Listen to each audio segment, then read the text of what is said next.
Welcome to Smoke and Mirrors, the podcast where we make sense of agricultural policy. Today, I'm at the University of Illinois. Jenny Ifft. I teach agricultural policy at Kansas State University. Today, I'm joined by the farmdoc, some members of the farmdoc daily team of Gary Schnitkey, Nick Paulson, and Jonathan Coppess. You guys want to do a I'm Gary Schnitkey. I've been on the farmdoc team since the beginning, and I do crop economics, farm management here. And I'm Jonathan Coppess. I've been on the farmdoc team now, I think, 12 years. And my focus is federal policy. Yep, and I'm Nick Paulson. I've been on the faculty and part of the farmdoc team here at Illinois for almost 20 years now. So not a founding member, but have been here quite a while. It's late on a Friday afternoon, so we decided to take on conventional wisdom in agriculture. There's a lot of sayings we have.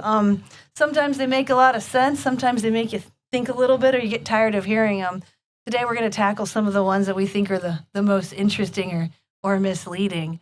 I'm going to start with Gary. Gary, what's your favorite piece or least favorite piece of conventional wisdom? Yeah, but I'm going to... The wisdom or the saying that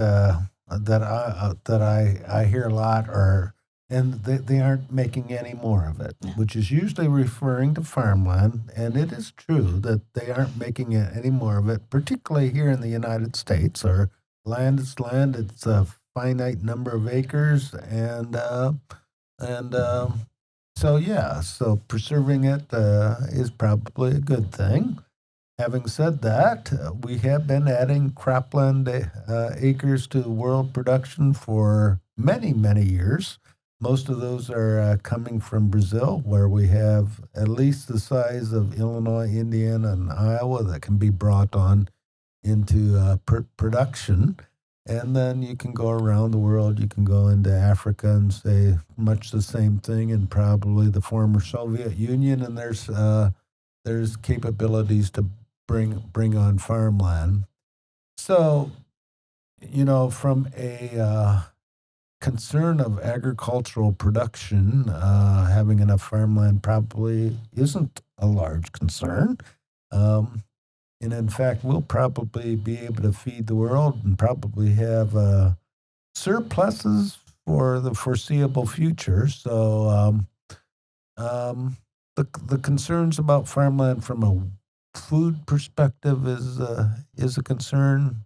I suppose if you're looking at it as more of here, if you're close to Chicago and want open spaces, there's probably a concern there with farmland. But from an agricultural perspective, there's probably not much concern for world food production.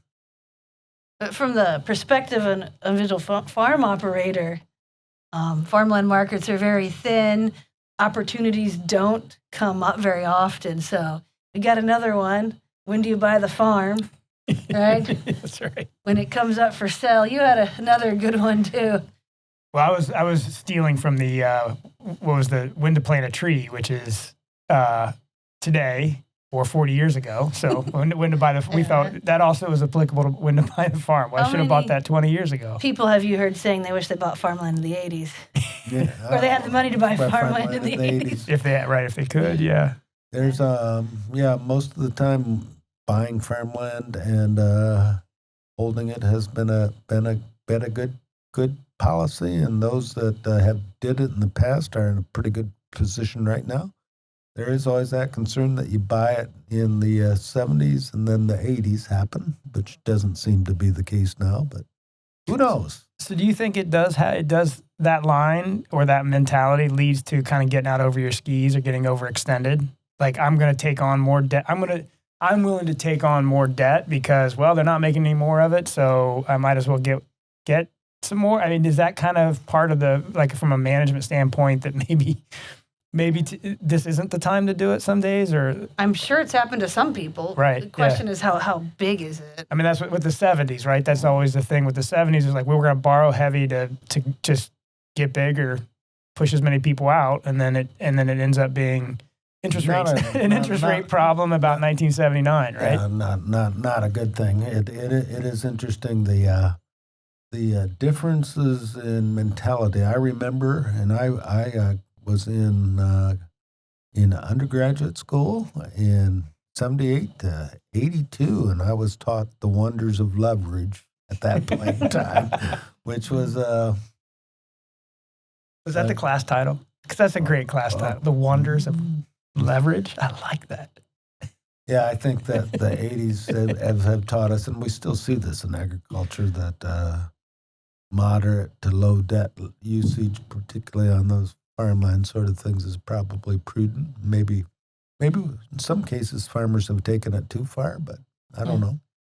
Yeah, and I suppose there's kind of a survivorship bias we have to keep in mind here. I mean, if you're a farmer who did buy land 40 years ago, it doesn't matter what point in time you look at, you were able to pay it off. You're at a point now where that land is worth well more than you paid for it, even if you bought it at the peak of the early 80s, before the crisis set in. I always actually I've told people at extension meetings that I was born in 1980, so I wasn't really old enough to experience the farm crisis, but I did have a farmer as a father who bought some land, probably at about the worst time you could buy it, and then proceeded to complain about paying for it for the next 30 years. And again, That affected you. We were lucky enough to be in a position to where it worked out, and it didn't for a lot of people. But yeah, farmland seems to have been a good investment if you look back on it on a long enough time horizon, regardless of when you bought it. Well, it's not I mean, you hear a lot, well, you need to consider renting as an option too, not just buying. But that's pretty textbook or theory. In reality, the opportunities for either can be fairly rare. Yeah. Just when opportunities come up, Well, we talk a lot, I think, about, especially now with tight margin environments, and we've gone through multiple cycles of this in my professional career. And, cash rents, sometimes we look at some of the high end of cash rents at any time, and we're like, how does that pencil out? How could you have justified making that bid? But at the same time, how crazy is it to commit to a real estate loan on a piece of farmland for a 20, 30-year period? Because when you compare the cash flows on those, you're committing some pretty serious outlays there, and yeah, it will work out 40 years from now, but it's quite a while. So, have you heard a lot of farmers saying they regret not buying more farmland when they were younger? I don't think I've ever heard a farmer say they've ever regretted buying a farm, unless Not it's buying like, more. Oh, Have not you buying, regretted missing out. So the fear I have of heard missing that out a kind few of- times. Not a lot, but I've definitely Yeah. heard that sentiment. Well, I was just going to add at risk of being the non-economist here in the discussion, that there's a sentimental aspect of that too, right? Like, I've seen that farm. I've driven by that farm 1,000 times, and they're not making any more of it. They're not making one that looks like the one that's down the road. And so I think it's a reminder of the deep tie to land and the area around you. And so I hear some of that in it too. So there are the financial and economic reasons. grandma and grandpa, or great grandma and grandpa, maybe talked about how much they would like to have that farm, and that's could be 50, 60 years worth of wanting. Reminders. That's building in those non-market premiums into farmland prices that we talk about, I guess. You need to cue buy dirt now. Wait, are we promoting songs too as we go? It doesn't happen very much. I know. It's great. It's great. I love it. Sorry, I didn't mean to get us off track there a little bit. All right. Well, any final comments on that before we switch to the next one? All I don't know if right. we solved the problem. I'm not sure we're going to solve any problem today. The one that I like, farmers are the original environmentalists, or farmers are the original conservationists. And part of me, it's like you hear this so much, it's become kind of cliche. And so that part of it kind of gets under my skin. But after teaching agricultural policy for a couple of years, talking about conservation, and being able to go far back in history and say, from the beginning of agriculture, farmers have been grappling with the natural environment. So this isn't a modern problem. This isn't a new problem. This is just a part of farming. I think it's a very very helpful perspective to take. Yeah. I mean, you're taking land from a natural state and using it to produce a crop. So it is, I agree with this, like it's cliche. It's also, as a cliche, it's often thrown out in sort of, to stop the conversation. Mm-hmm. And it's like, yeah, but we can also always do better. There's work to be done in it. And from a policy standpoint, right, we could do a lot better in our policies to help farmers in that role, I think. So I'm with you in that you hear it a lot. It's like, okay, but what about this issue here we have to address? And I think your point's well taken that the long history of agriculture has seen these set of challenges. But that also means they're the ones that are going to do the work. And that's where I think I'll try to avoid my soapbox too much on this, but I also think that's where we miss in some of the policy discussions, right? We're like, farmers should do this, farmers should do that. And we stop and don't think about all the reasons why, all the pressures going sometimes the other direction or what they're managing through. And so, a cliche can cut off a conversation just as easily that could be more educational and actually could prove out the point even more to say, yeah, and we're trying this, and then we've tried this, and we could see help here, and we could see kind of some better management planning that strategies that come out and those sort of things. So I think there's a lot to that. I mean, you hear it a lot. I've heard it a lot in policy discussions. Well, and I mean, there's no farmers who are out there like who get as an economist would say, utility, positive utility from, damaging, the resource that their operations rely on. At the same time, they are running businesses, but I think, you got to give farmers credit. Maybe the progress isn't as quick as some outside groups might like to see.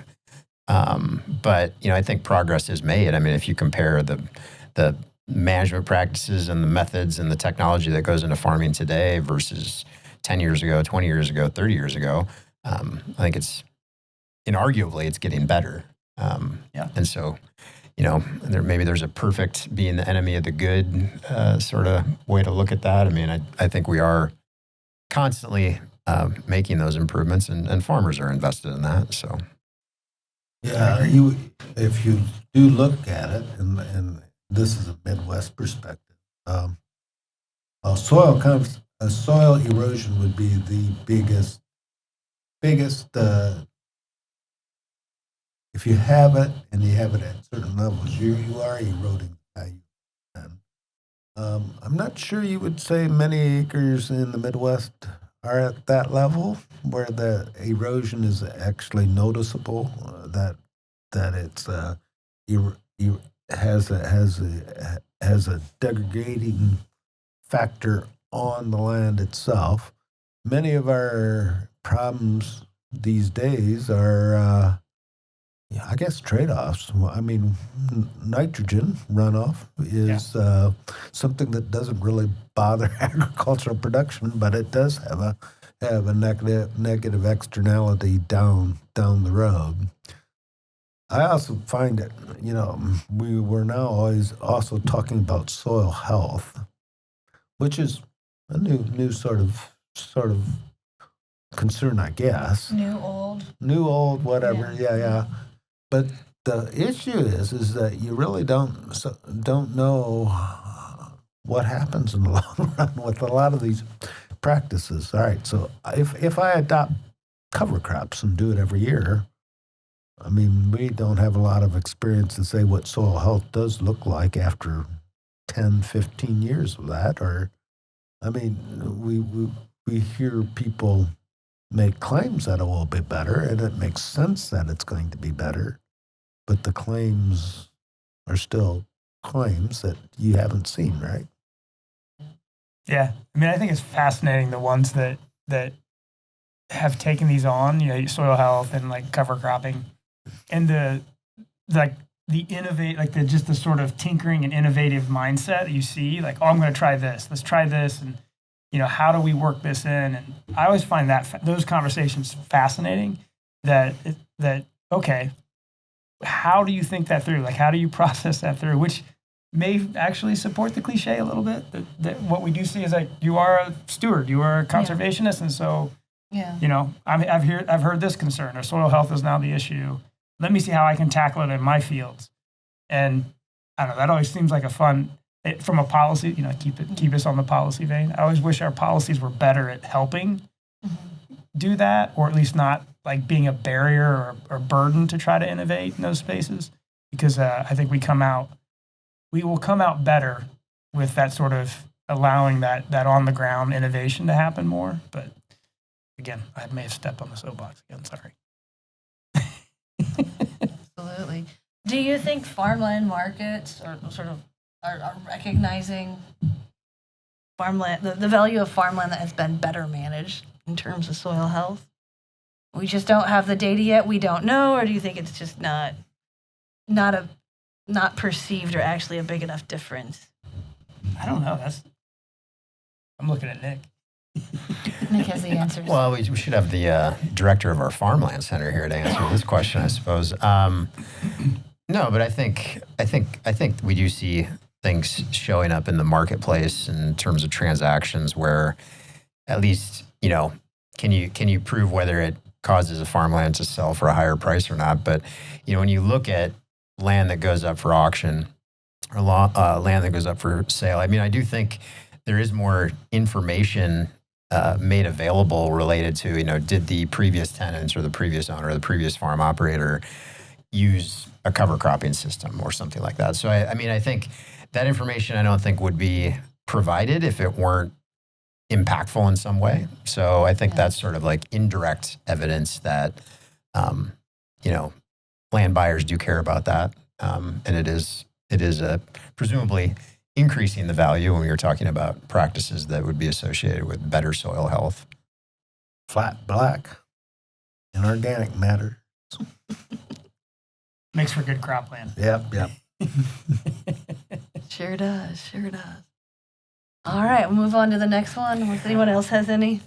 Well, and I think this one is actually, the sustainability stuff is kind of a good segue into this, because I think the next one we were going to talk about here is, we hear that farming is a lifestyle, not a business, and that's one that again, maybe it's the economist in me. Sorry, Jonathan, but I honestly, I don't know. I think in a lot of ways that's viewed as a positive thing, and I think it's used and said in ways that are meant to be positive. But I sometimes wonder if it does end up hurting farmers in terms of like the public perception and like the expectations around farming. Because I think if you think of something as a lifestyle and not a business, you have different expectations about, well, how much money should a farmer make by living that lifestyle? Should they make money?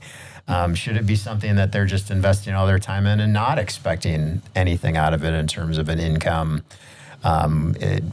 increases in wealth and things like that?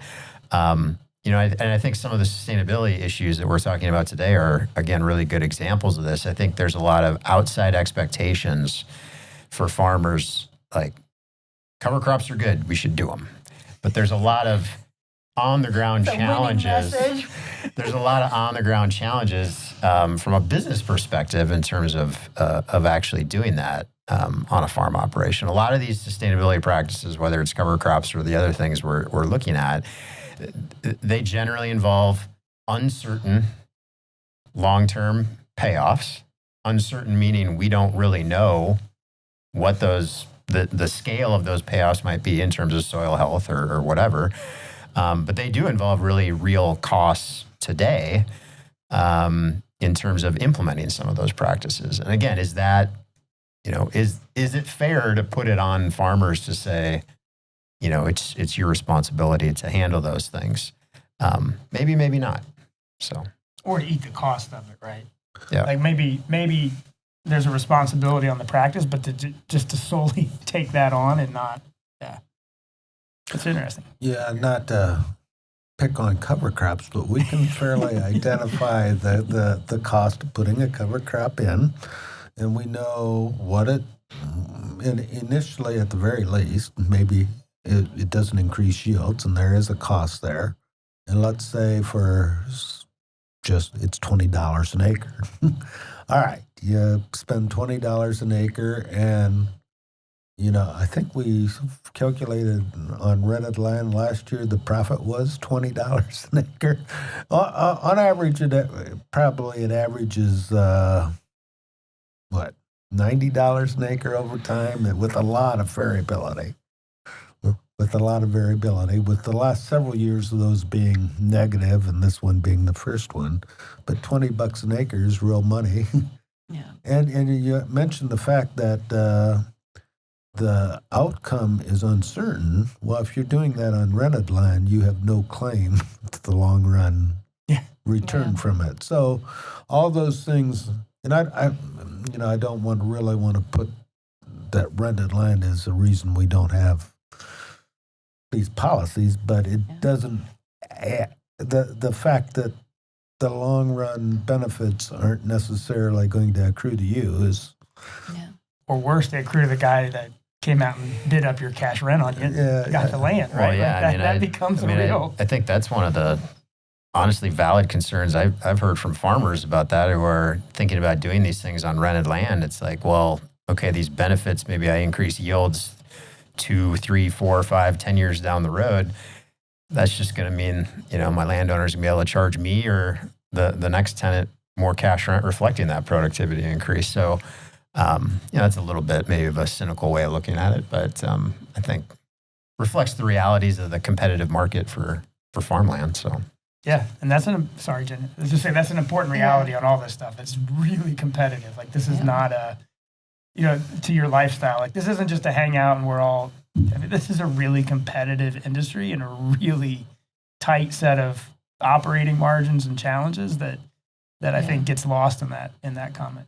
I was going to say there was a recent USDA report that looked at practices on rented versus owner-operated land, and they didn't see much of a difference in most practices. And I think we don't totally know the reason, but a lot of farms, that a fair share of their land is rented, and they're making decisions for their operation, and they're experimenting. It's not just cover crops; it's a whole suite of practices, a whole management style. Yeah. Yeah, I mean, I think we expect a lot out of farmers in terms of experimenting in a business that, is in the U.S. is a one-shot-a-year thing for what, maybe 40, maybe 50 crop years in a farmer's career. And so I've heard Gary talk a lot about this and observing what farmers do, and very progressive farmers in Illinois that are doing some of these practices. And, it makes sense. You find something that works, and that's sort of the plan that you implement on your operation, and you're not doing a lot of different things on the different acres that you farm. Just it's not inefficient or really feasible from a business perspective to deviate too much from that plan. Yep, you got a way of managing an operation, and you do it on all your acres. And why would you vary that plan if you believe that plan is the right one? So, yep, you do it. Yep. I'd say there is a policy angle. Farming is a lifestyle. I was waiting for you to. You gotta have a policy angle, right? When do you normally hear that? When in the policy discussions do you hear it's a lifestyle? But I think the perception of farming as a virtuous lifestyle. Oh, definitely, yeah. Does drive some of our policy. I mean, I talked to Maria. There is broad public sentiment in support of not all kinds of safety nets. Broad public sentiment. And how many times have you heard a politician say farmers are the backbone of America? I talk about this in my ag policy class because, I'm not saying it's good or bad, but this drives our policies. It's a part of it. Oh, absolutely. I mean, my favorite is when one part of the hearing or discussion, they'll say farming is a lifestyle and all of this. You wait a few minutes, and then the same person can say something like, but farming's a business. This is a sophisticated business operation. And I find that fascinating sometimes when we have the same person making the two different sides of it. But I agree with you wholeheartedly. Like, it is very effective in the political discussions. It's very effective to talk about sort of mythological farm and the what people have as this ideal setting, and then say, so we need bridge payments or something, right? Like it usually is tied to that kind of discussion. Yeah, I mean, one of the most common, I think, consistent sort of. I've taught policy classes at the undergrad level, or we've talked about it in various classes, and sometimes students, when we talk about the commodity title and the farm bill or crop insurance title, all these programs that define the modern safety net. Why do we do this? What's the rationale or the justification for providing public taxpayer support for this industry? And food security is one that is consistently brought up, has been consistently brought up through time, at least in my lifetime, as one of the main justifications for that. And it's not inaccurate to say that we do have access to a very stable and relatively cheap compared to our income in this country supply of food. So, from that perspective, it's been effective, I guess, if you can tie that back to the policies that we do have. Well, we got 90 plus years of it. So it has had a certain level of longevity. But it's also, again, there's a reality, like it's a different occupation, right? It is and I think it's part of, you talk about Maria, some of the survey work we've done with the Gardner survey, like you find this gap, right? We talk about the gap between consumers and all of us that eat and the very few that farm. And so I do think there's the more that gap grows, there's that it has this sort of strange resonance, and we kind of put it in a different space. And sometimes that helps, and sometimes it hurts. Yeah. And it really, in an ideal setting, we'd have we would all have a bit better of an understanding of it.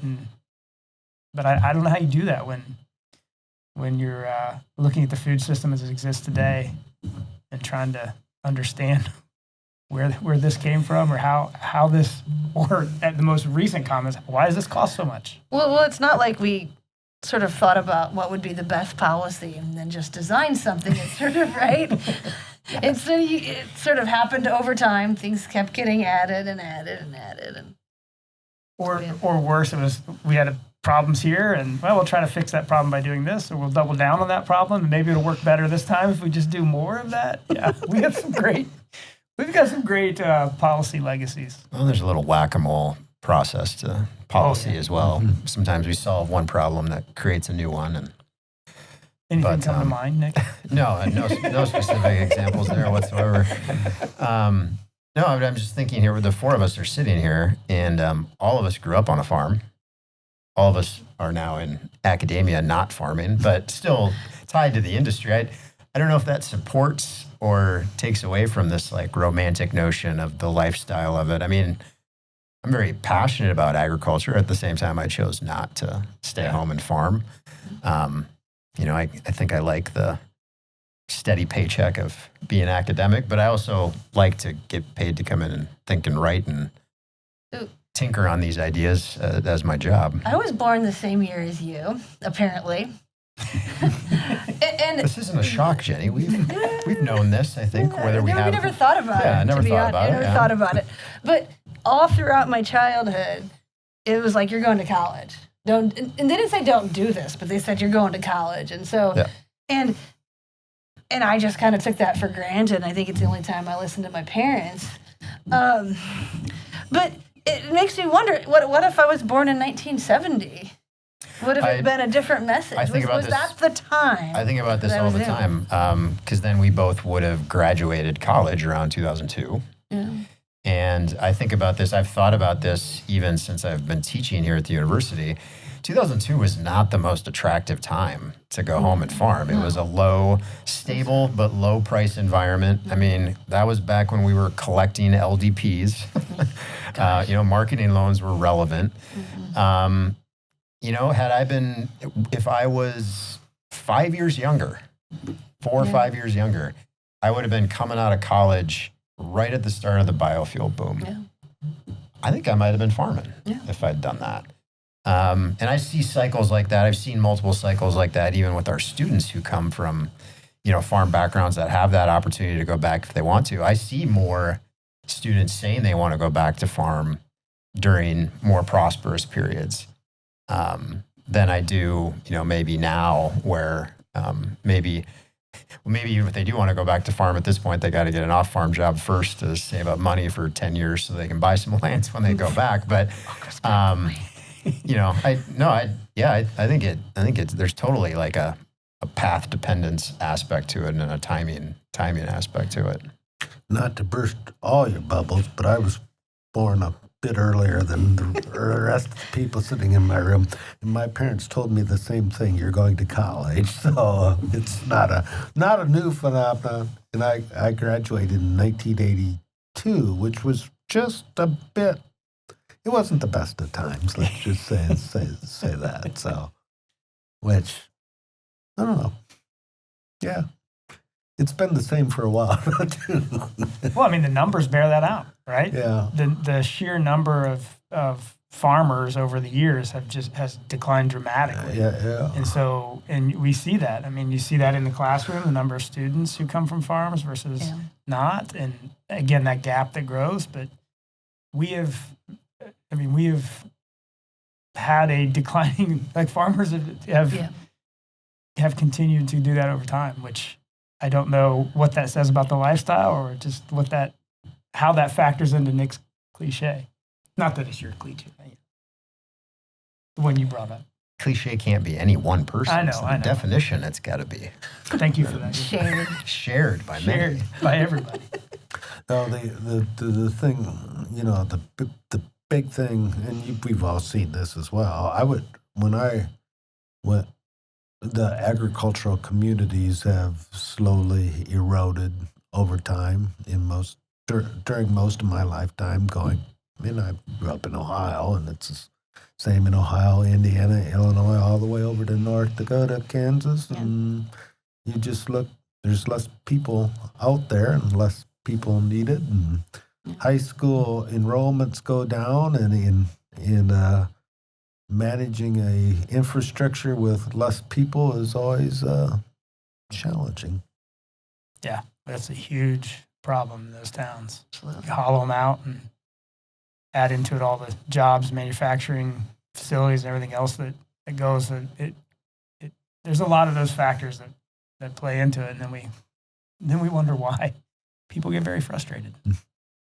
I think it's your turn. What's your favorite? Oh, my favorite. What did I say? It was the corporate farms versus family farms dichotomy. Yeah. Which is, fascinating because many farms use a corporate structure.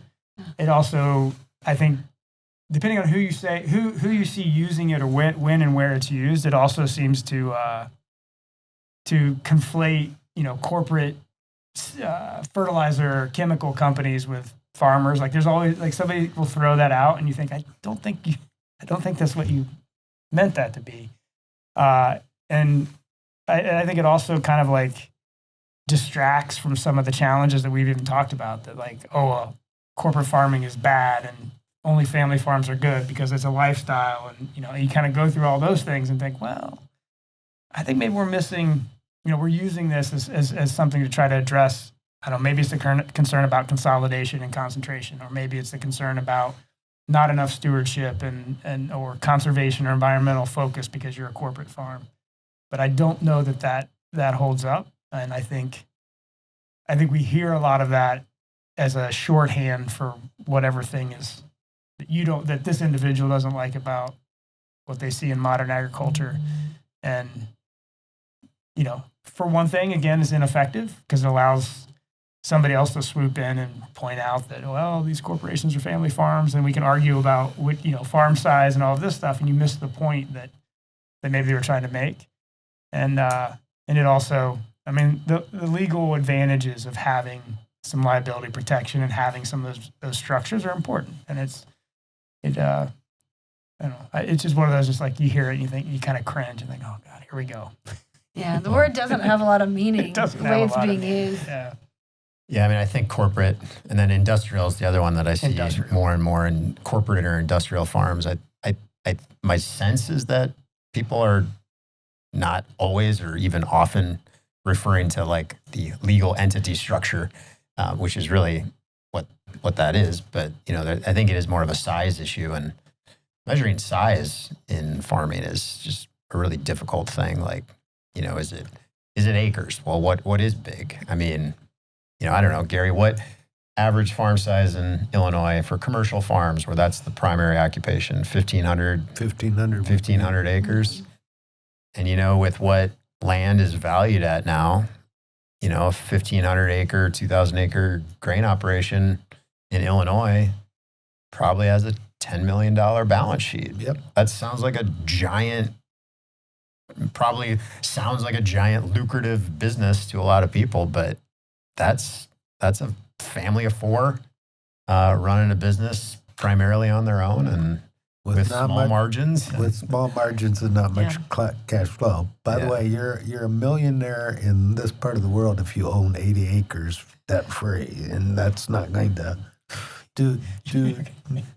do much. That would get. That's $80,000 of revenue, probably 80,000. I'm doing round numbers, and I shouldn't do that. But 80. Yeah, I don't know. But I mean, again, long-term average, 80 acres times $100. That'd be $8,000 in profit potential. Yep. Or return potential. So, with again, millions of dollars invested on the capital side and the equipment you need to do that. So I always like the industrial definition because, all right, agriculture is actually.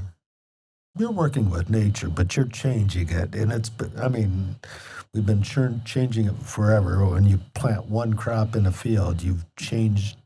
That's not the natural way. So when does it become industrial? And you're going, it's just a hard definition for me to see. Is it when it's in a greenhouse? Is that when it becomes industrial? No. I have had someone ask me, do your parents do industrial farming? I was like, what are you talking about? Yeah. Yeah, you're too big to be a family farm. They're not clocking at the plant every day. I mean, I don't know. I don't know what that means.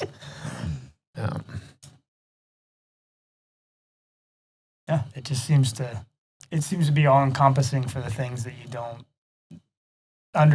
don't like or think that are. And again, I mean, this, not that we have a running theme in this, but again, it puts a lot back on the farmer, right? It's, if you're angry about industrial farming, you might really be mad about a consolidated corporate structure that's on both ends of the farm. That is extracting significant amount of that revenue coming to the farmer and making it those margins tight and tough to deal with. And so that may be your focus, but just saying that, it's the farmer's fault for that is kind of a backwards way, I think, often of looking at it. And so, again, my frustration with it is it really covers up that thing and just says, well, corporate farmers are bad. Well, you're using language like this, and then you can tell these stories, and people just kind of take it at face value. I think that's some of the danger. Yeah. Well, I mean, society is ultimately benefited from this in large ways that I think people a lot of times don't want to admit or talk about. I mean, Americans generally, by and large, vote with their pocketbooks, and a lot of times what they say they value and would like to see, in an industry like agriculture isn't always consistent with, what they want to pay at the grocery store for the food that we consume. I mean, I don't think it's a too biased pro ag or pro farmer perspective to say that, the move towards what we refer to as corporate large-scale industrial farming has been associated with a lot of efficiencies and cost reductions in again, what we all pay for food at the grocery store. So we all know you're an advocate.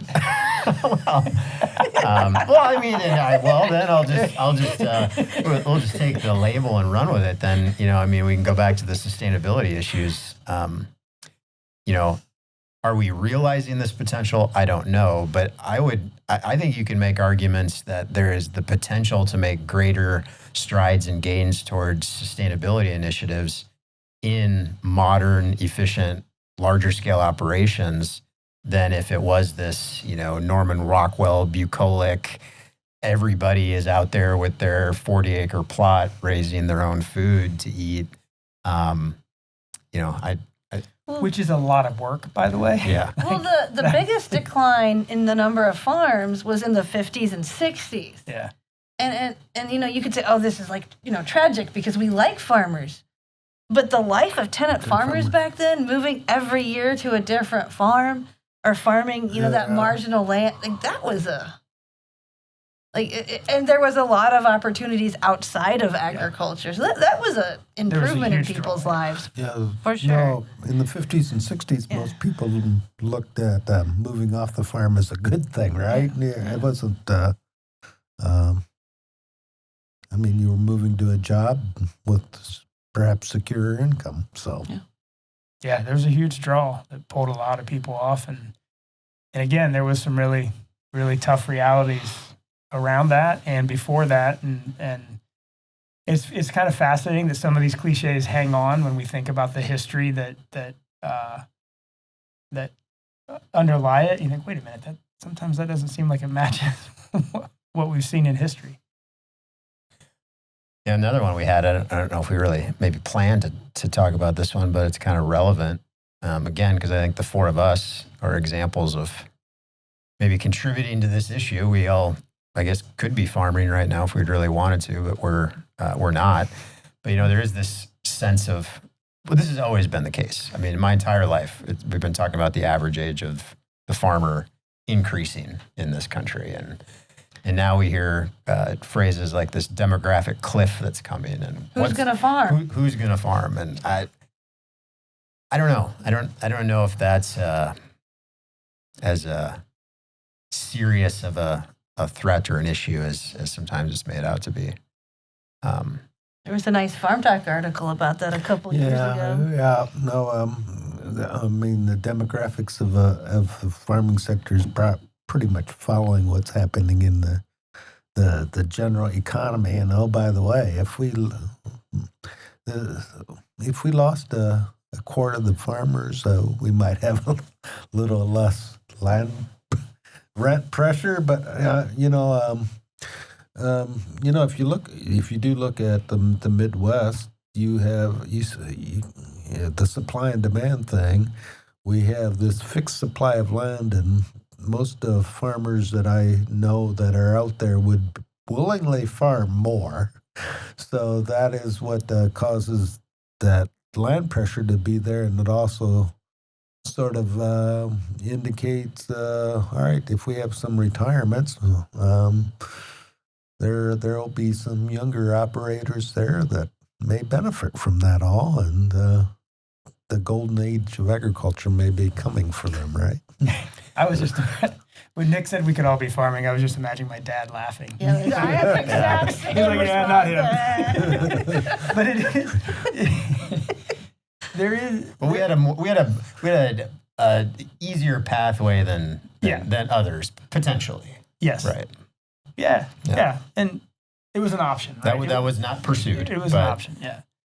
But it is, kind of segueing back into what we work in the space that we all have the privilege and good fortune to work in. Young people, undergraduates, graduates, like people that have an interest in the food system, or they're worried about the environment and they see this as an opportunity. I think we also stand as sort of examples that there's a lot you can do in agriculture that isn't driving a tractor, right? Absolutely. Yeah, and I think as we maybe try to find some optimism here in our conversation, I think that is one of the biggest areas to be optimistic is some of the opportunities in agriculture and maybe call them the modern opportunities in agriculture. I don't know what it's like at Kansas State in the Ag Econ department there, but there is, we're facing our own demographic cliff in academia, I think more broadly, and, kind of thinking about, what's going to be the demand from college age students for higher education going forward, particularly in a department that maybe historically has relied on a outsized share of rural area youth who come up and want to study ag economics or agriculture in general in our college. And that's sort of being a declining population versus more and more students coming from larger urban areas like Chicago here in Illinois. And I just, I think we need to do a better job of communicating some of those opportunities that, you don't have to have a farm background to get in on what is going to continue to be an industry that does offer a lot of professional opportunities that isn't driving a tractor or working at the farm gate. There's a whole other supply chain that our global food system, to use catchphrases, is based on. Cliches. Cliches. A lot of I think rewarding work and jobs that pay well. I mean, we care about that. A lot of opportunities for young people to get involved in the industry. I just, man, this is just undergraduates from my experience would be University of Illinois. And so if you're interested in agriculture, come here. I'm making a sales pitch now. Hey now. Kansas State would be the same, I would guess. You come here, and if you're interested in agriculture, there's an excellent opportunity that you will get a job. I'm amazed when I see students go on an internship between their junior and senior year, and having many of them having job offers in September of the year of their senior year, and then I can just imagine myself in my senior year with a job offer and what I would have done with Take that. some of the pressure off. Yeah, it would have taken a lot of the pressure off, and that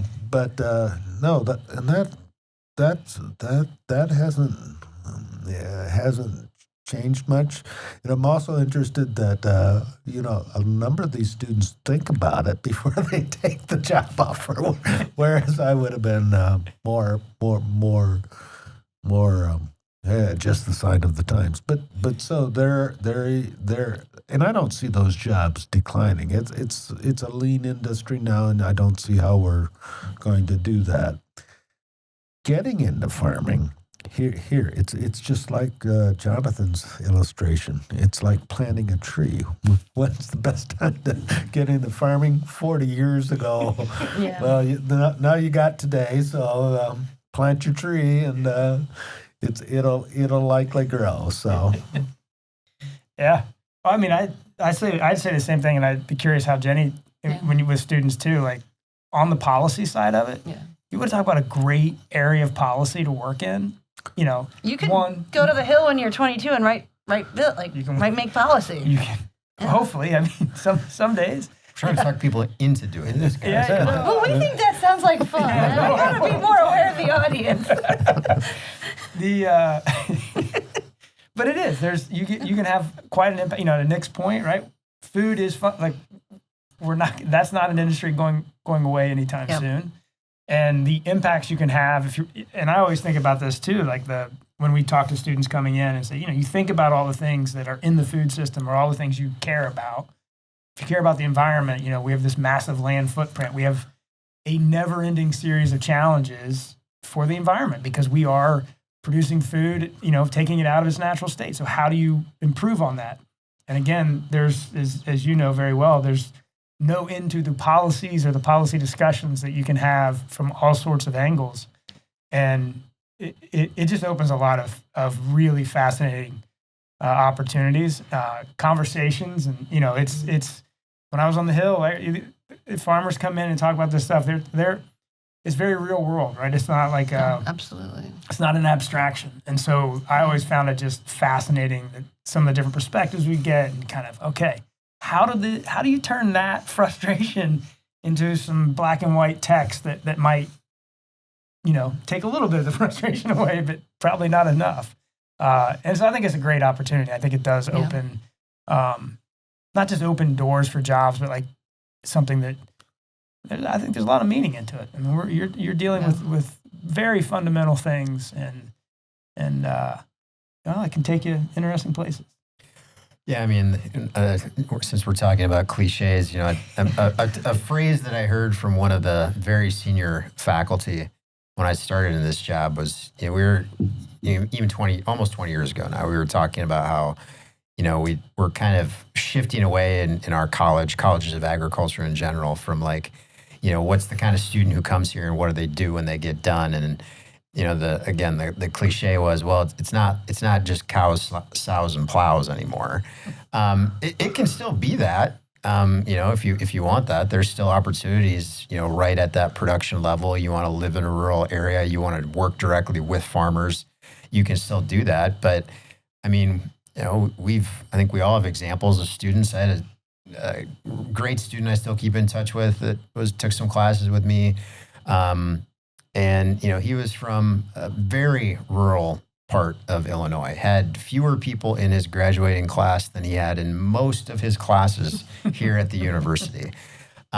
First job, Manhattan, New York City, working for, you know, one of the large lenders in agriculture, has since gone out and now lives in the Bay Area, works for a very large food company.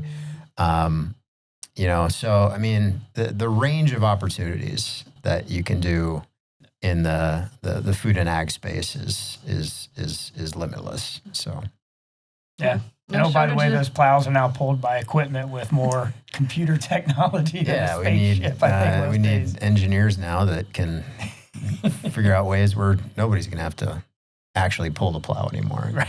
Well, Yeah, there's no shortages of challenges or work that needs to be done for sure. All right. did we Well, complete our assignment, Jenny? I think you all get an A. Did we- Perfect. All right. Well, it was a fun discussion. Yeah. Thanks so much for your time. Thanks for visiting Maybe us. absolutely. Maybe we can do this again in a year. We got to come up with new conventional wisdom. I think there's still plenty out there. I think we can probably find.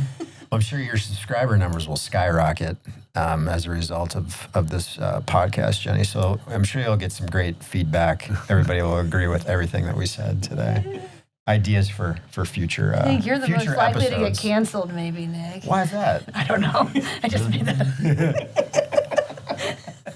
All the Proximity, that Hot was it. takes. Hot takes. We're going to be viral. I would take some of the farm doc viewership, though. You guys have a pretty good footprint. Yeah. Well, we get and we welcome it, feedback, positive and negative all the time. So that's a good thing. All right. Keeps us on our toes. Negative comments to Gary, is that right? No, a lot of negative in the policy area. I don't know who's responsible for most of that content. Send them to but- Gary. Yeah. All right. That's a wrap. That's a wrap. Thanks a lot.